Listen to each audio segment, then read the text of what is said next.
কামানটোত কেনেকৈ আপুনি ৰানিং দিব আৰু কেনেকৈ ৰানিং দিলে ভাল নাম্বাৰ পাব আৰু লং জাম্প কেনেকৈ প্ৰেক্টিছ কৰিব লাগিব এইটো ভিডিঅ'ত মই সকলোবোৰ কথা মই ক'ম। তো গাইজ ভিডিঅ'টো স্কিপ নাই কৰি চাই থাকক। দুটা টিপছ ইউজ কৰে মই গ্যাৰাণ্টি দি ক'ব পাৰিম 100% আপোনাৰ কামাণ্ডোত বহুত ভাল ৰানিং হ'ব আৰু বহুত ভাল এটা নাম্বাৰ পাব। তো গাইজ মই নিজে কামাণ্ডোত ইণ্টাৰভিউ দিয়া ল'ৰা হয়, ময়ো নিজে 18 মিনিটত মই ঢুকিছিলোঁ গ্ৰাউণ্ডত আৰু মই কেনেকৈ ৰানিং কৰিছিলোঁ ময়ো এইটো পদ্ধতি আপোনাক কৈছোঁ। যদি আপুনি এইটো পদ্ধতিত আপুনি ৰানিং কৰে মই ভাবোঁ গ্যাৰাণ্টি আপোনাৰ বহুত ভাল নাম্বাৰ পাব। আপুনি ফাৰ্ষ্ট কি কৰিব, আপোনাৰ ধৰক 48 মিটাৰ ৰানিং হ'ব গ্ৰাউণ্ডত। চ' আপুনি জাষ্ট কি কৰিব, আপুনি আপোনাৰ গ্ৰাউণ্ডত যিটো প্ৰেক্টিছ কৰিব, আপুনি হয়তো 400 মিটাৰ গ্ৰাউণ্ডত যদি আপুনি প্ৰেক্টিছ কৰে তেতিয়াহ'লে আপোনাৰ ৰাউণ্ডটো হ'ব 12 ৰাউণ্ড হ'ব। তো আপুনি এই 12 ৰাউণ্ড আপুনি গ্ৰাউণ্ডত যেতিয়া প্ৰেক্টিছ কৰিব তেতিয়া আপুনি জাষ্ট এটাই লক্ষ্য থাকিব লাগিব যে ইয়াত মানে গ্ৰাউণ্ডত 12 ৰাউণ্ড হ'ব আৰু আপুনি যেতিয়া আপোনাৰ প্ৰেক্টিছ ফিল্ডটো আছে তাতে আপুনি কি কৰিব, জাষ্ট কেইটা টিপছ ইউজ কৰিব যে এনেকুৱা আপুনি এটা ৰানিং মাৰিব যে সদায় আপুনি কমচে কম 16, 17, 18 মানে এনেকৈ সদায় মানে 16, 17, 18টো মানে গ্ৰাউণ্ডত মানে পাক দিবই লাগিব আপোনাৰ।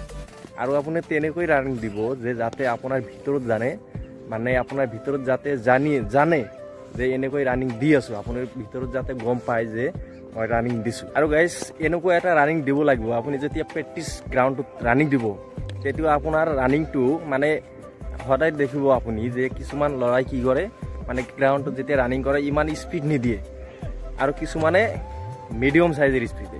আপুনি যেতিয়া গ্ৰাউণ্ডত 20 ৰাউণ্ড 16 ৰাউণ্ড দিব তেতিয়া আপোনাৰ ৰানিংটো কিন্তু এনেকুৱা থাকিব যে মিডিয়াম সাইজৰ এটা থাকিব, মানে একদম কম নহয় আকৌ মানে বেছি নহয়, মানে এনেকুৱা দিব লাগিব যাতে আপোনাৰ ভিতৰৰ মানে গম পায় যে হয় ৰানিংটো দিছে।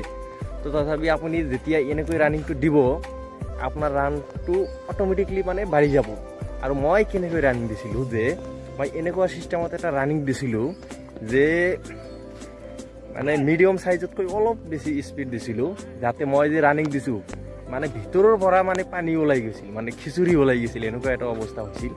যেতিয়া আপুনি ভিতৰত কষ্ট দিব ন 100% আপোনাৰ ৰানিং গ্ৰাউণ্ডত বহুত ভাল ৰানিং পাব, মানে নাম্বাৰ পাব ভাল এটা। যিমান পাৰে ৰানিং দেওয়াৰ পিছতে 5 মিনিট ৱেইট নকৰিব, ৰানিং দেওয়াৰ মানে শেষৰ পিছতে আপুনি ডাইৰেক্ট লং জাম্প দিব যাব।